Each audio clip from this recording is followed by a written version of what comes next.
Oi, gente. Bom dia para quem tá chegando.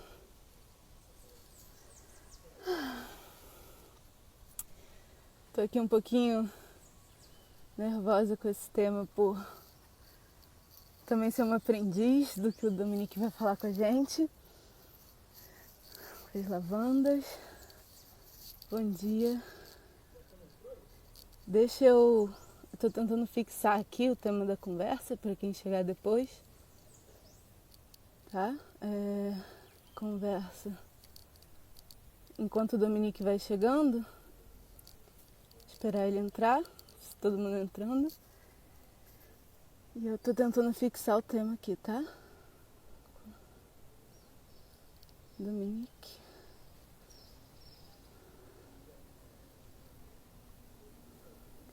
Pra gente começar a semana bem nutridos.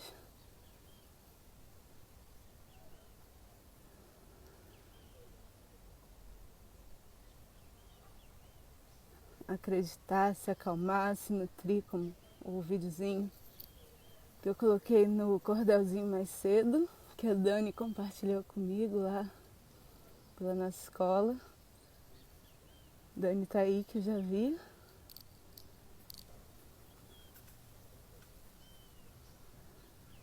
Tô acabando de fixar o tema, tá, gente? Como é que eu fixo agora? Enquanto o Dominique vai entrando. Começar essa semana aqui, abençoada, né, Elsa? Ai, como que eu fixo? Eu joguei. Ih, gente.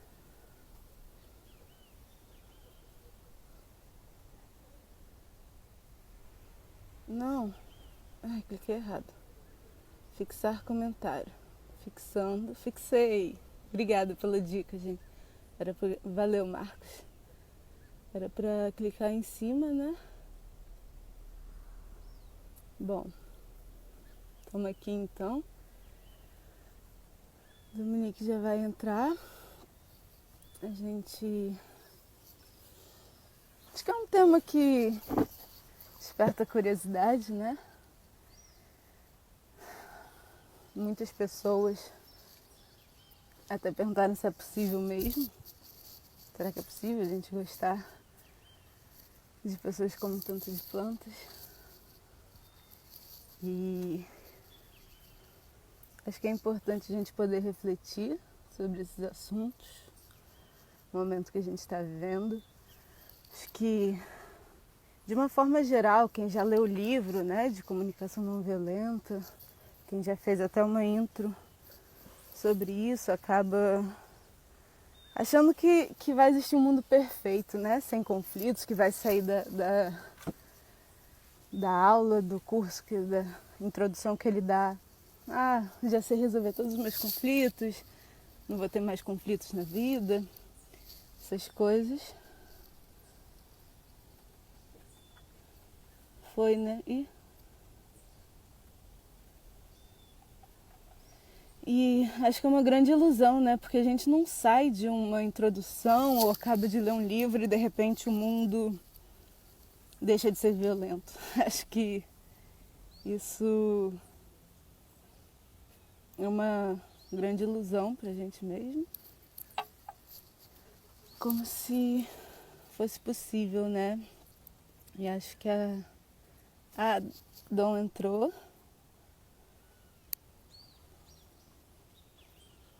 Vou... Cadê?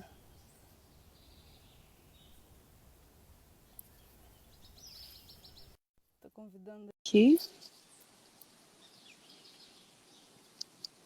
Daqui a pouco ele tá chegando pra gente ter. Ei! Ei, opa. Sim, que bom. Ah, vai ficar com. Será que eu consigo trocar de lugar com você para não ficar no seu rosto? Te incomoda? Esses. Tipo, eu ficar esse- de cima? É, porque fica subindo mensagens no seu rosto, né? Eu não me incomodo. Não? Não, Ah, eu acho que quem liga fica de cima. hum. É, já responderam aí pra gente que não rola. Então, tava falando aqui pro pessoal, uma alegria receber você aqui nessa segunda-feira pra gente conversar sobre esses assuntos que nutrem a gente, né? E acho que eu tô no papel aqui de escutar, assim, quero te deixar falar mesmo sobre esses assuntos. Não vou desligar os comentários, gente, para poder passar as perguntas para ele, tá? O Dominique vai estar falando com a gente e aí eu vou estar acompanhando mais os comentários. E estava falando, Dom, que muitas pessoas vieram perguntar, né, se era possível.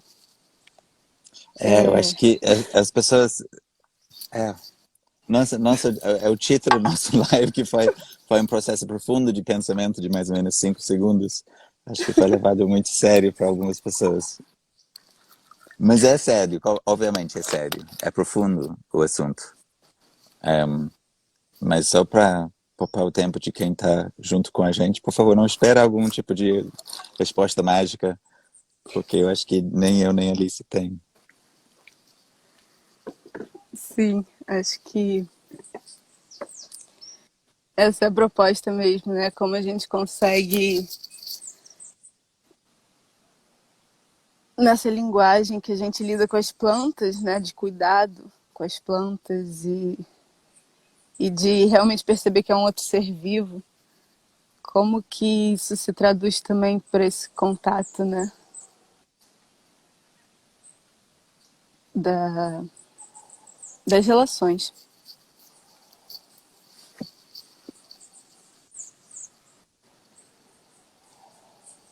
Tem alguma coisa muito objetivo, muito claro de ver uma planta sem sol, sem nutrientes no solo, sem água. A gente, não necessariamente todo mundo tem o conhecimento suficiente para poder identificar qual é a forma de nutrição que a planta está sentindo falta. Mas é muito evidente que tem. E se você é explicado, se você como criança, por exemplo, é apresentado a ideia, e ainda mais se você pode testar, se você pode conviver com a planta durante algumas horas, alguns dias, para ver que quando alguém com um conhecimento que você não tem dá água para a planta seca, ela se transforma, você nunca mais esquece. Não precisa fazer prova, não precisa ler livro sobre isso. É uma ligação no nível de seres vivos que se reconhecem como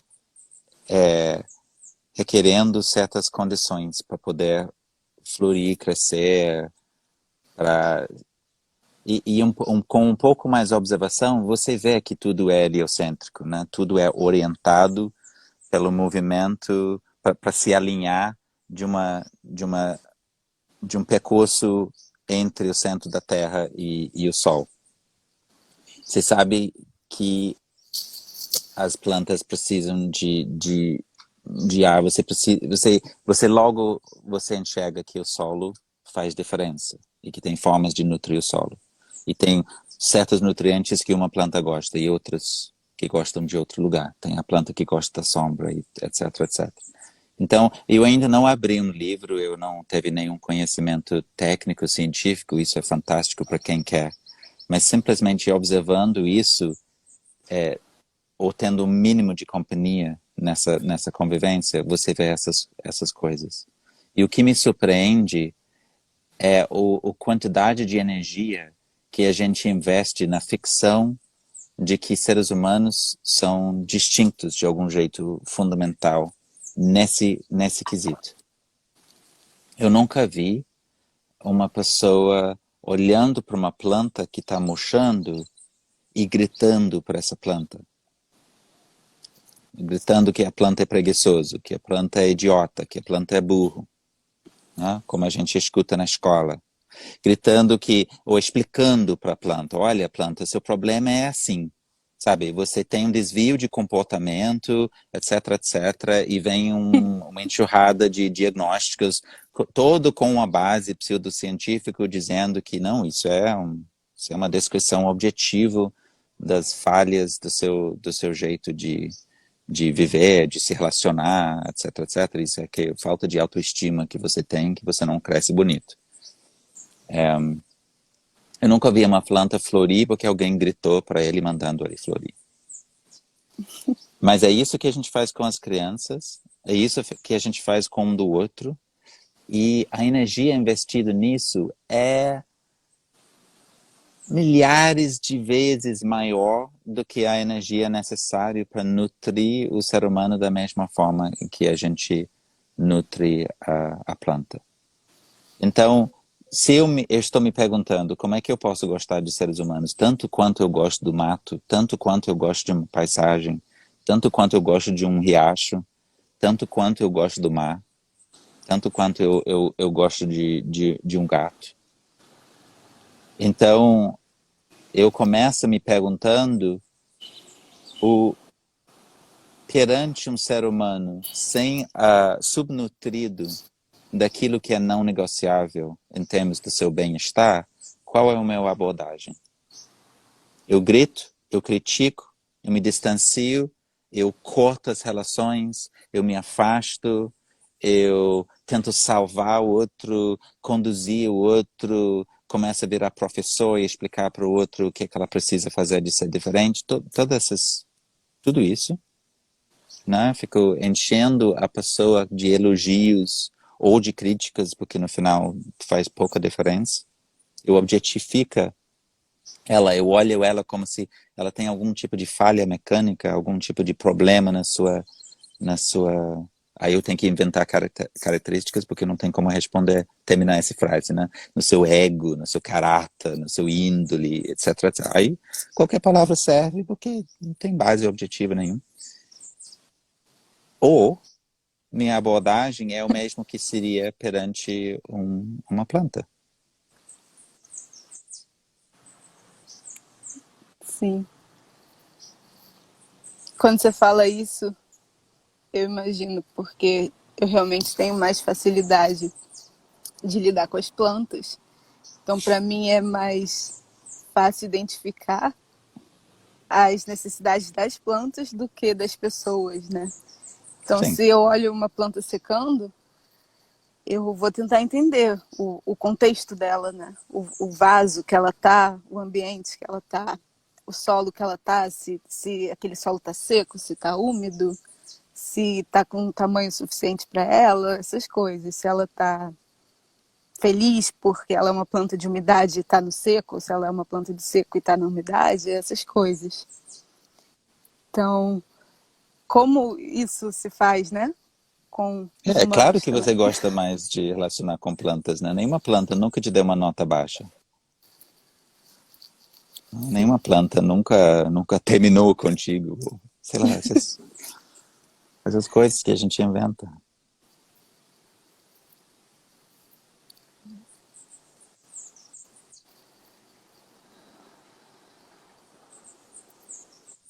Sim, elas somem no máximo, né? Se a gente não atendeu ao que ela precisava no momento, elas se retiram daquela Eles existência. nascem, crescem, morrem. De vez em quando eles se defendem. Não é pessoal, né? Eles têm seus defesas, diferentes tipos, diferentes plantas, e isso pode ser desagradável para a gente se a gente ultrapassa alguma dessas defesas, a gente vai sentir o impacto disso, mas a gente sabe que não é uma crítica pessoal, é a estrutura de defesa que tem funcionado até agora para a manutenção daquela espécie. Então, a gente pode até se retirar temporariamente para lamber as feridas e se recuperar e tirar aquela substância ou aquele espinha, ou sei lá o que foi, que marcou a distância seguro para a planta com a gente. Mas a gente não entende que, puxa vida, essa planta nunca gostou de mim, sabe? Nasceu de mau humor e está fazendo isso só para me sacanhar. Nenhuma linguagem que objetifica e personaliza funciona nessa área das plantas. Não adianta a gente buscar um entendimento da relação que a gente tem com outras formas de vida, seguindo a mesma lógica que a gente segue com os seres humanos. Então a questão para mim é como é que essa ilusão óptica funciona? Como é que eu olho para você, Alice, agora e te distingue nesse sentido do que me parece o bambu atrás de você? Não é que eu estou confundindo eles como sendo as mesmas coisas. É óbvio que tem infinitas, profundas, importantíssimas diferenças entre as plantas e entre uma planta e um mamífero e entre diferentes mamíferos e a gente. Mas nesse sentido de requerer nutrientes básicos para poder funcionar, como é que eu estou fazendo quais são os pensamentos que estão substituindo minha capacidade de observar aquilo que todos os seres vivos compartilham em termos de condições para crescer? Então, a primeira coisa que eu quero fazer é recuperar a capacidade de observar. Não vou à guerra, não vou começar a criticar minha capacidade crítica, porque seria uma enorme ironia, né? Começa a me julgar porque eu julgo tanto as outras pessoas. Aí eu tô perdido. Ainda mais porque essa capacidade de julgar, que eu tenho de uma forma diferente do bambu, tem funções incríveis, né? Ele possibilita coisas incríveis. A tecnologia que a gente está usando agora, que as pessoas estão usando para nós ouvir, nós assistir, é tudo feito dessa capacidade crítica. Então, eu não quero abandonar isso, eu só quero fazer a diferença entre a maneira que eu penso sobre isso, eu estou falando agora ser humano, não eu, Dominique, tanto, né? A maneira que eu participo, que eu herdei, que eu participo, que eu mantenho e que eu propaga uma certa forma de pensar que nós tem adotado, a gente não sabe exatamente quanto tempo, mas relativamente recente em termos da nossa evolução.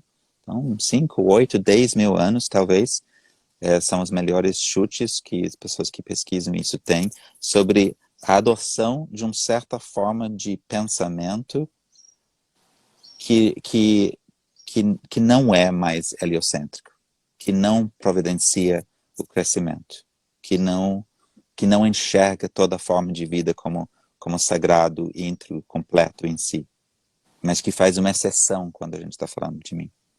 Né? Todo o universo é perfeito, Cordinha, Plutão, tudo é redondo, ela tem sua soberania, só por existir, ela é iluminada. Sou eu que não. Sou eu que erro, sou eu que estou na planeta para crescer, porque tudo é uma grande escola. Ou sou eu que tem problema tal, ou que tem falha aqui, ou todas as diferentes formas em que a gente se diminui.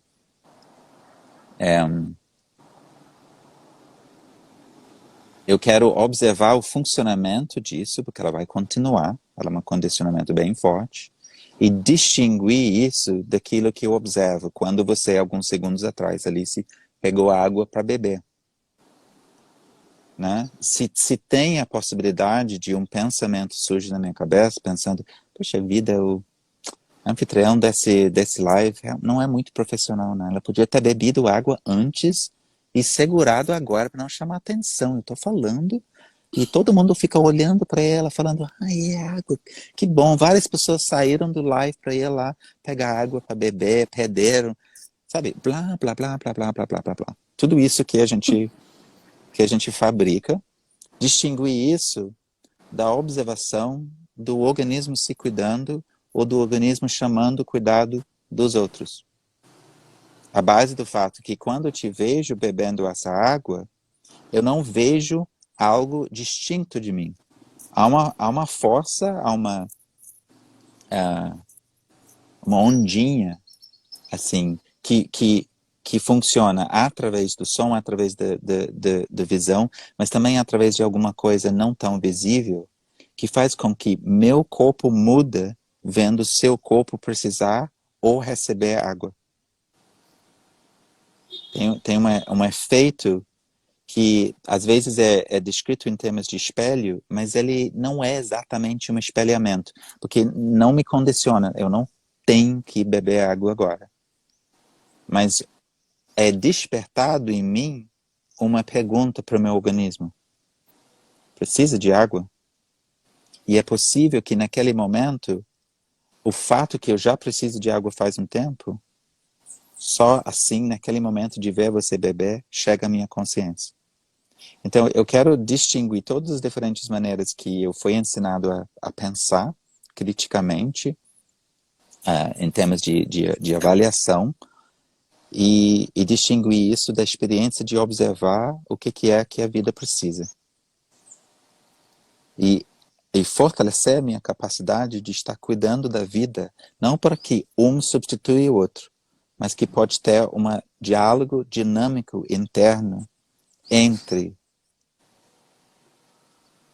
a maneira que a gente pensa, combina, acorda e aquilo que o organismo precisa.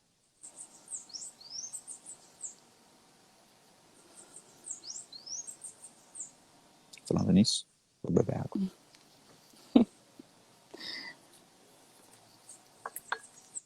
É muito bom realmente escutar, acho que falando por mim, mas esse tempo entre as suas falas, né, é bom, importante. É a Sabrina que tá ali com a gente. Sim, eu tô sorrindo pra Sabrina. Sim, também. E trazendo aqui então uma das vozes que subiram, fizeram aqui uma pergunta. Tem diferença entre julgamento e discernimento, não é? Uhum. Foi a Tem. pergunta. Essas palavras, a gente pode usar eles de várias formas, né? Mas eu gosto da palavra discernimento quando vem com essa característica de estar, em algum nível, fazendo um julgamento, sim, mas esse julgamento sendo orientado por uma busca para aquilo que tem mais qualidade, o que mais nutre, o que mais contribui, o que mais traz benefício. O discernimento me possibilita cuidar da beleza, cuidar da ordem, aumentar, em certas circunstâncias, o grau de sensibilidade que eu tenho para uma certa situação, para uma certa pessoa, para um certo relacionamento. Discernimento me possibilita observar que foi tão bom ontem, quando eu acordei, em vez de pegar o celular imediatamente, eu fiquei alguns minutos deitado, só cheirando o ar, só sentindo o tempo do dia, ouvindo os barulhinhos, talvez lembrando uma cena no sonho que eu tive. Então, eu gostaria de fazer uma lembrança para mim mesmo, para fazer a mesma coisa amanhã, quando eu acordo. Então, discernimento inclui saudavelmente uma avaliação, um julgamento, mas não um julgamento que se refere a conceitos petrificados, morais, que generalizam. Mas sim, um julgamento feito através de uma observação daquilo que está atualmente servindo a vida, ou aquilo que eu chuto vai servir a vida nos próximos minutos, horas, dias, semanas. Então, no discernimento, eu não substituo a observação daquilo que funciona ou não pela ideia que eu tenho. No discernimento, eu faço um chute à base de uma avaliação, mas eu fico com minha atenção ligada para ver se dá esse resultado mesmo, se pode ser melhor ainda. né? Quando eu uso a palavra julgamento, pelo menos nesse contexto, eu estou me referindo muito mais à construção de uma conclusão que, além de responder a uma certa situação, nos informa que ele veio para ficar no lugar da necessidade de perceber o que a vida quer. Então, o problema não é a participação de julgamento, mas esse desejo do julgamento para substituir a soberania da vida. Uhum.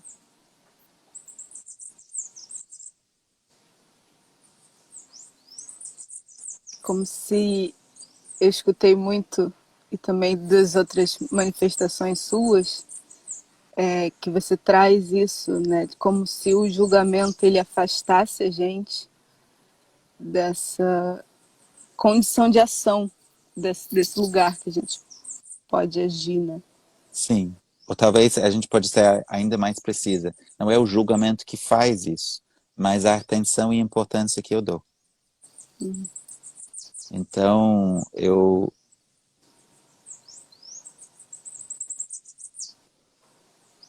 prioritizo o quê? Eu prioritizo o conhecimento que eu recebo através dos séculos, ou eu prioritizo aquilo que está acontecendo agora? Não é um ou outro. É simplesmente a maneira que eles se relacionam. Não? Eu prioritizo a produtividade ou eu prioritizo o relacionamento? Eu prioritizo o tempo do organismo ou o tempo do relógio? Eu prioritizo aquilo que está vivo em você ou a ideia que eu tenho acerca de você, ou a ideia que você tem acerca de você? Não é uma ou outro. Os dois têm informações valiosas, mas a relação não é igual.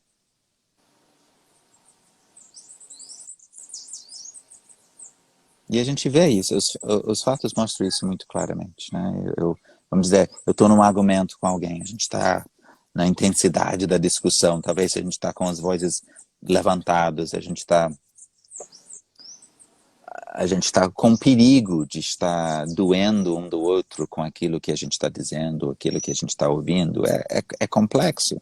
Isso dá uma certa energia, né? Dá uma certa adrenalina, um certo foco, uma certa fúria, às vezes, uma certa intensidade. De uma forma estranha, pode ser gostoso brigar, particularmente porque a autenticidade na nossa cultura é associado a estados alterados de comportamento. Infelizmente, isso é um das conclusões inevitáveis pela maneira que a gente está vivendo, porque a gente acha que cuidado é ser, de alguma forma, artificial, de ser inverídico, e a gente se perdeu culturalmente nisso, porque não tem absolutamente nada que diz que é autêntico gritar e é menos vivo e real ser gentil. Mas vamos dizer que eu estou nessa discussão com outra pessoa. Eu posso ficar lá um bom tempo, mas vai chegar um momento que eu preciso comer. Né? Eu preciso dormir. Então, o organismo cede bastante espaço por essa ideia que nós temos sobre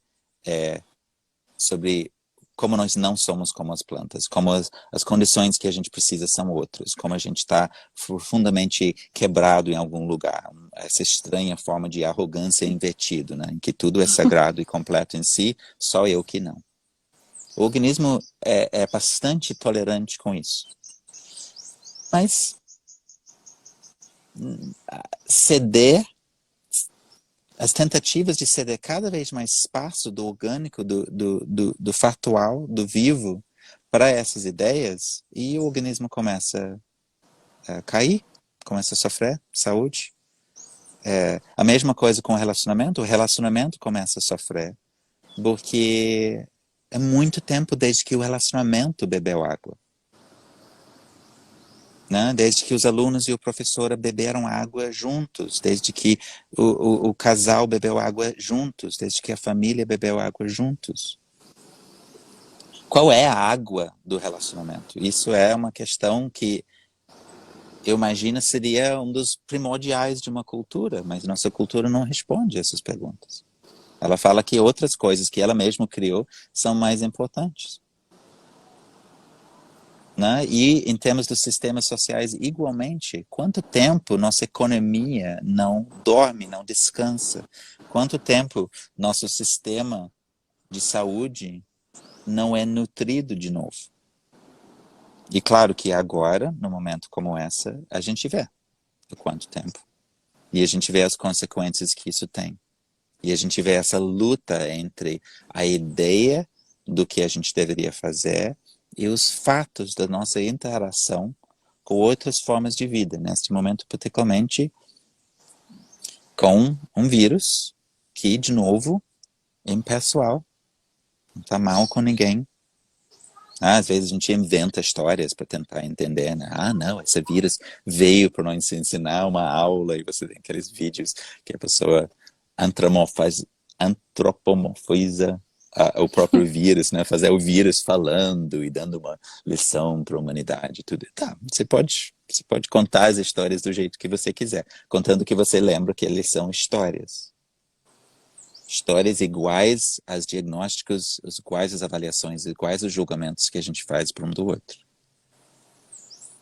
E a questão sempre, perante a história, perante o diagnóstico, perante o julgamento, perante a avaliação, perante a ficção útil, ou não, que a gente cria para se entender, para entender as relações, para se organizar juntos, ok, o quanto isso é útil, e lembrando sempre que ela é temporária e que ela não manda. Para que eu volto para aquilo que é. Eu volto para respirar, eu volto para beber água, eu volto para comer, eu volto para dormir, quando falando de mim. No relacionamento, a mesma coisa. A gente volta a descansar, a gente volta a encontrar, a gente volta a se entender, a gente volta à parceria, a gente volta aos acordos. O interpessoal no coletivo, nos procedimentos de uma sociedade, de uma empresa, de um ONG, de um coletivo, de uma família, de uma vizinhança, de um condomínio, todas as formas que a gente vive juntos, múltiplas dinâmicas interrelacionais. A mesma coisa. A gente volta a se entender, a gente volta a checar nossos acordos, nossos procedimentos, ver se eles continuam servindo a mesma função primordial para a qual eles foram desenhados. E, passando para o coletivo, para o sistêmico, para o político, para o social no sentido maior, igual. Eu volto a me perguntar até que ponto essa maneira de interagir está servindo à inclusão de todos, o crescimento de todos, a alimentação de todos, o apoio à aprendizagem de todos, a saúde e bem-estar de todos, a movimentação de todos. Então, eu quero conviver com essas duas sem nunca confundir as ideias que a gente tem, separados e juntos, do lugar onde o organismo mora, que é o mesmo lugar onde a planta mora. Né? Que é enraizado, cercado, nutrido, acariciado pelas condições necessárias à vida.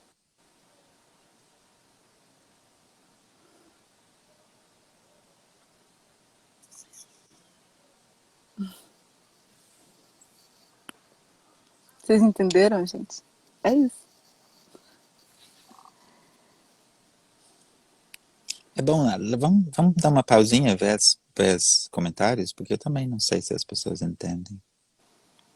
Sim. Te fizeram aqui mais duas perguntas. Tá. O primeiro é, comparando com as plantas, nas relações entre humanos, tem algo de pessoal ou não? Essa dúvida vem especialmente quando tomo ou dou uma patada em alguém. Eu não sei se eu entendi. Então, pode falar de novo? Comparando com as plantas, estou Sim. lendo aqui. Nas relações entre humanos, tem algo de pessoal ou não? Essa dúvida vem especialmente quando tomo ou dou uma patada em alguém. Sim, essa é essa mesma dança que a gente está falando, né? Porque eu quero me relacionar com você no pessoal e no nível de vida compartilhado simultaneamente. Por exemplo, eu faço uma avaliação de que vai ser mais fácil você e eu, Alice, se entender se eu tento falar o mesmo idioma que você fala. Isso é pessoal, né? Porque se você for outra pessoa que fala outro idioma, ou a gente teria que achar algum comunicado de símbolos bem primários que a gente acha que já entendemos em comum, ou a gente iria usar um outro idioma que nós dois falamos. Isso é pessoal. Eu não faço isso com outros seres vivos. Porque naquele momento estamos se conectando dentro de uma ficção coletiva criada que a gente chama de cultura e dentro de um subproduto dessa cultura que a gente chama de língua. E ela, que nem o internet aqui, que também é a mesma coisa, é um sinal compartilhado que possibilita que mensagens são passadas através dela, a linguagem serve fantasticamente para fazer isso. E tem terríveis limitações. Porque num outro nível simultâneo, tem coisas profundíssimas, não negociáveis, essenciais à vida, que a linguagem não capta. E nunca vai captar. Nenhuma linguagem vai captar. Porque eles não pertencem à cultura. Eles não pertencem a esses códigos que a gente fez. Eles são códigos que não precisam da nossa esperteza, nossa capacidade técnica incrível, lindo, fantástico, criativo. Eles já existem. A gente já nasce o mesmo espécie. E nesse nível não tem brasileiro, inglês, homem, mulher, jovem, velho, e todas essas características. Eles têm um certo nível de objetividade neles, mas eles não são fundamentais. O fundamental é a vida.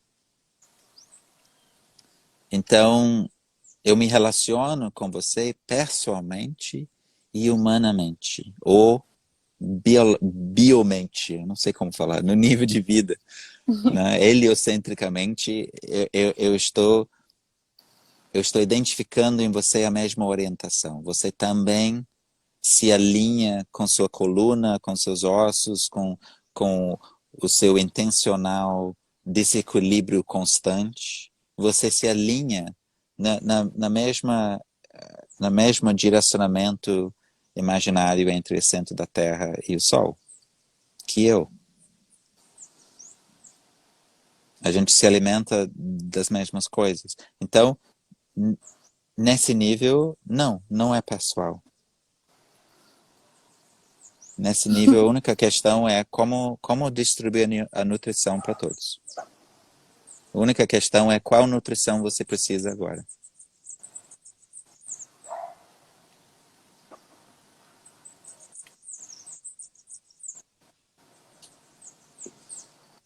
Acho que isso depois me confirma também se o pessoal entendeu e você, Dom, acho que isso já responde a segunda pergunta que foi feita aqui, que é: o julgamento nos afasta da curiosidade pela vida? E acho que o que você disse, né, não é a questão do julgamento em si, mas a atenção que a gente dá para ele, né, lugar. Sim, então eu quero os dois. Eu quero julgamento e eu quero curiosidade da vida. E eu nunca quero lembrar quem é rainha.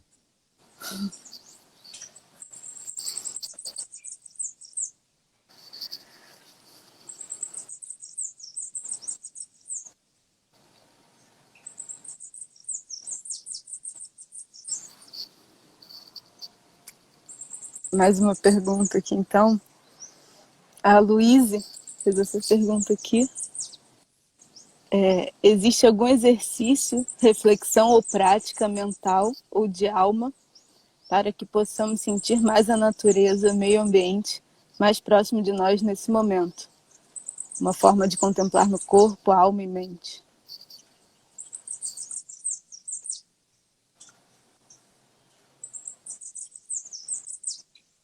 Eu tô curioso de onde vem a pergunta, porque talvez vocês também vejam, de algum nível, pode ser que a gente entende essa pergunta, ou melhor, o lugar de onde essa pergunta vem, como sendo acidentalmente uma tentativa de, mais uma vez, reduzir aquilo que é vivo à ideia da técnica, da intencionalidade, da, da receita, do truque.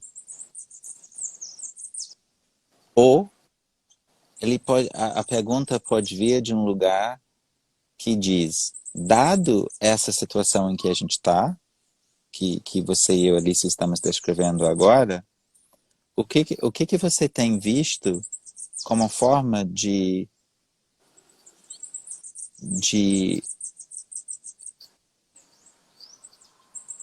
de olhar para essa dinâmica e como se fosse conversar com quem conversa, de convidar o processo de constantemente avaliando, julgando e tudo isso, de convidar ela a descansar. Porque normalmente o que acontece é, naquele exemplo de que eu estou lendo um livro, estou fascinado pelo livro, estou vendo uma série, estou achando maravilhoso, eu estou numa discussão com alguém e o organismo, de uma certa forma, interrompe essa continuidade, falando, não, para, agora eu.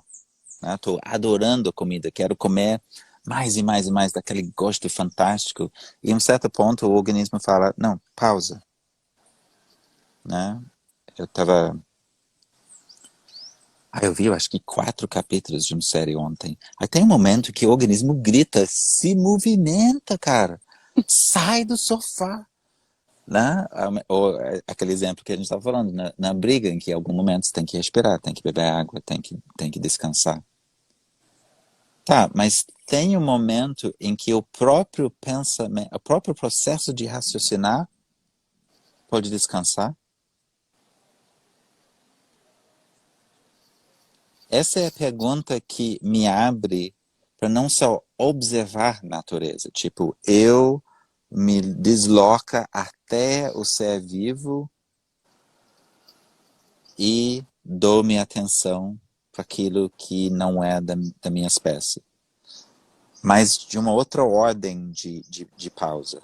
Quando eu literalmente volto a conviver. Eu não estou observando de fora.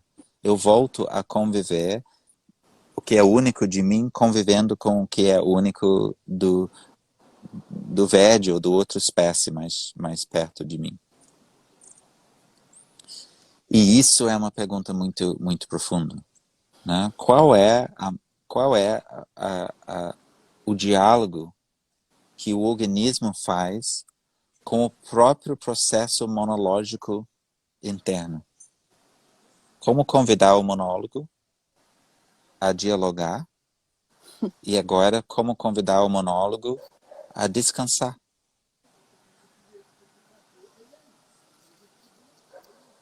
E essa pergunta, para mim, ele é tão precioso, ele é tão potencialmente transformativo, que eu prefiro preservá-la, em vez de interromper o processo de pesquisa com algum tipo de resposta padrão ou receita. Eu convido todos nós a fazer essa própria pergunta para nós mesmos.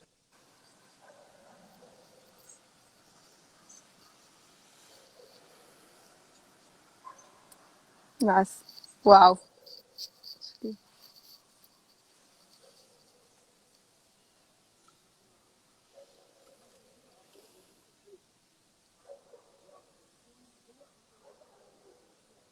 Alguém escreveu aqui, só conhecemos isso praticamente dormindo ou meditando. Guardar essa pergunta? É, acho que para cada um, né?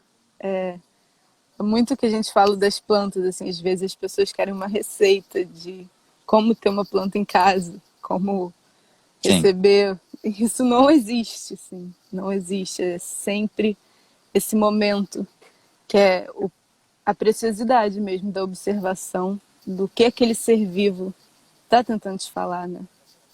Eu vejo você com as plantas, né? Eu acho incrível porque você sabe, tipo, 5 nomes populares para a mesma planta e você sabe o nome técnico latim para caracterizar essa planta. E eu nem te perguntei, mas imagina você sabe, portanto, em que classe, que família, etc, etc, a planta tá. Mas nenhum desse conhecimento está interferindo com você olhando para o que aquele organismo está precisando e o que ela está oferecendo no mesmo tempo, né? Você sabe também onde serve, como contribua. E, portanto, quando você estava mostrando para a gente o jardim lá na fundição, o Canto das Flores, ela era tantos níveis de convivência com aquele ser no mesmo tempo, que eu lembro, eu acho que os outros também, não só eu, a gente foi quase sobrecarregada pela riqueza que estava presente naquilo que antes enxergamos de uma forma tão mais raso. E eu tô curioso, como é que você convive com tanto conhecimento técnico sobre a planta, mas na hora de conviver com a planta, não conviver com o rótulo? Não, você não está interagindo com o seu conhecimento. O conhecimento está lá, mas ele sabe não interferir. Ele sabe se suspender para que você pode dar toda a sua atenção ao gosto da folha, ou ao potencial medicinal, ou a riqueza de proteínas, ou de vitaminas, ou aquilo que essa planta está precisando naquele momento para crescer mais, para ser mais forte. Como é que se faz isso?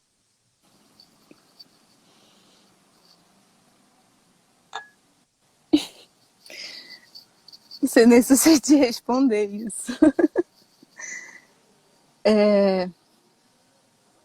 Sendo bem prático, o que acontece na hora é essa presença, nessa capacidade de observar aquele ser na sua frente, né?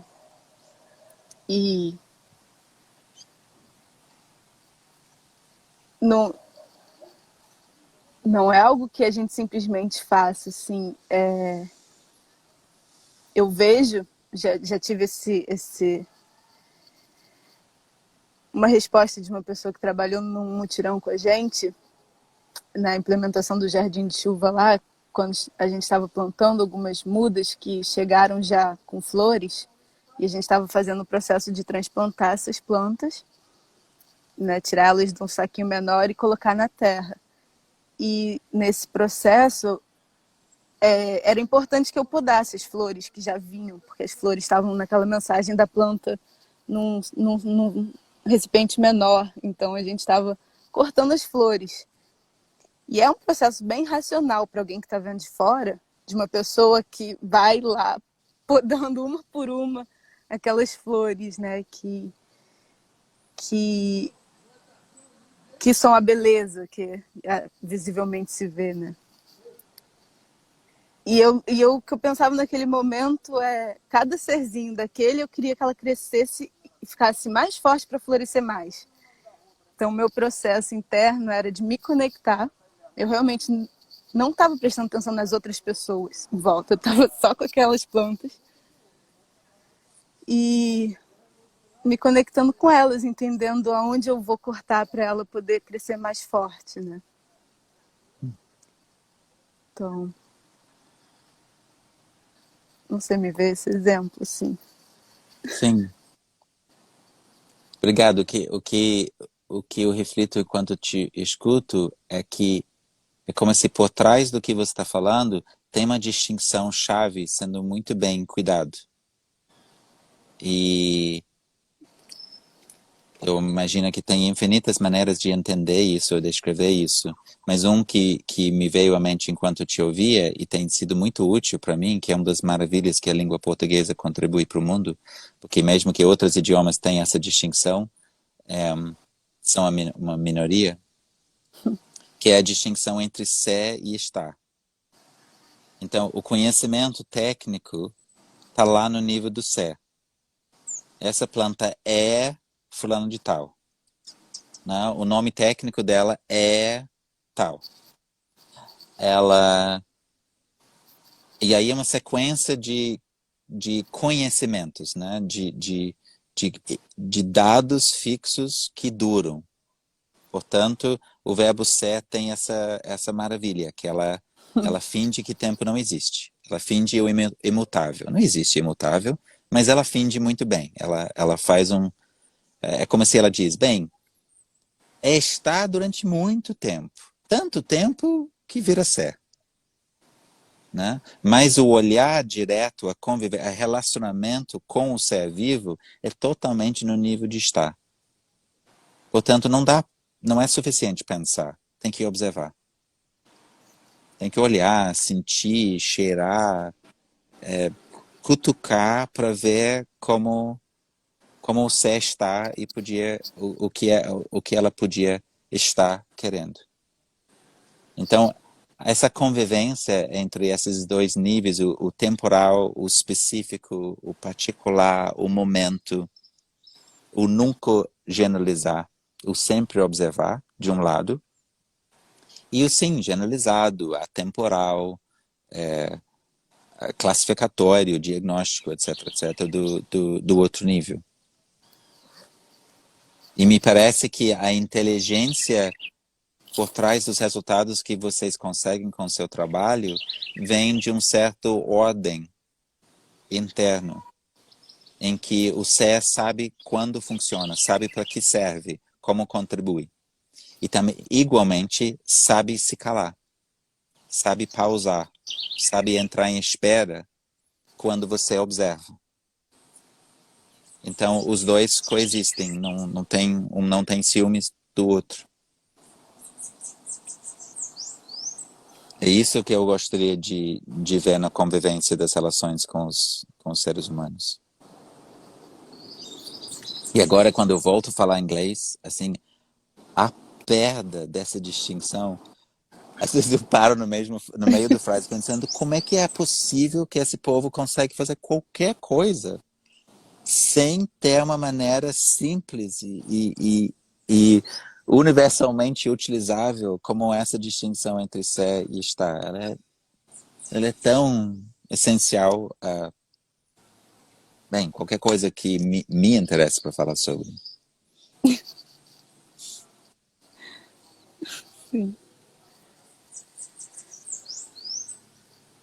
Alice, você tinha Sim. pensado nas pessoas para a gente falar há quanto tempo? Só Sim, vendo que está chegando perto de uma estamos hora. chegando. 1 hora mesmo, a gente cuidar. Tem algumas vozes que subiram aqui, da Camila Celo. Ela falou: me incomoda a idealização e romantização da vida e das relações das plantas, como se elas também não tivessem uma vida inteligente, emocional e relacional, super ampla e complexa. Que Ops, legal, Camila. Sim, voltei. Que inclui conflitos também e muitas outras coisas. sim. Ela perguntou Sim, se é lindo quando nossa capacidade de conviver com as pessoas como com as plantas toma aquele passo para curar essa aversão que nós temos na nossa convivência ao conflito. O, o, a experiência de conflito como o encontro de forças direcionamentos, fases, preferências, como etapa necessária à produção da síntese, da adaptação da nova possibilidade, eu aprendo muito observando o mundo não humano, para ver como isso se dá. E nossa fobia ao conflito e a entender o lugar relacional de conflito, sua função, sua inteligência, é uma das maneiras em que a gente tem organizado o afastamento das nossas próprias condições de vida. Então, se aproximar ao conflito, abraçar o conflito, ouvir a inteligência implícita no conflito na minha experiência, um dos momentos uma das maneiras mais profundas com que a gente pode se descolonizar e recuperar nossa herança orgânica pré essa lógica, essa cultura de afastamento da vida. E a gente vê as consequências trágicas da nossa aversão ao conflito nos níveis altíssimos de violência, de sofrimento, de dor que a gente impõe um do outro, que a gente se impõe e que a gente embute dentro da sociedade, organizando a sociedade de uma forma que já é violenta, antes que alguém acorda. Sabe, a gente não se conhecendo, nunca tendo se visto, dormindo, a gente está competindo. Porque o sistema econômico é organizado para sempre ter mais dívida do que ter moeda em circulação. E, portanto, a gente está competindo por um recurso intencionalmente escasso com a ameaça dos juros para essa dívida correndo atrás da gente. E isso chama-se estímulo à produtividade. Mas, basicamente, o que quer dizer é que o plano social está estruturado para ser bélico, antes de começar. Então, essa lógica de entender a função do conflito e essa lógica de confundir conflito com violência e de promover a violência no mesmo tempo em que a gente tem pavor de conflito, o mundo natural tem muitíssimo para nos ensinar sobre nós mesmos nesse respeito, porque isso somente acontece relativamente recentemente entre alguns seres humanos. Ela não é universal, ela não pertence ao organismo, ela não é genético, isso já foi bastante pesquisado. Teve até uma conferência específica que o ONU chamou, acho que em Sevilha, na Espanha, 86 ou por algum lugar por aí, para decidir. Violência é inerente ao ser humano e teve cientistas dos mais diversos campos olhando para essa questão. Não tem nenhuma evidência científica disso, mesmo que é uma historinha da nossa pseudopsicologia que a gente vai contando para um do outro, mas não é verdade.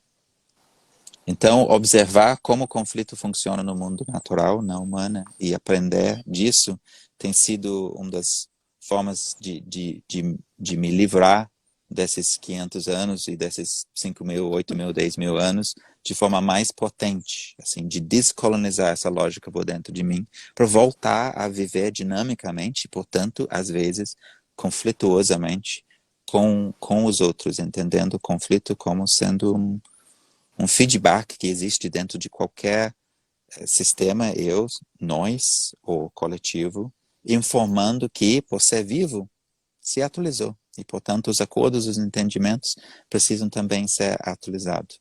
Então, tem uma intimidade na briga, tem um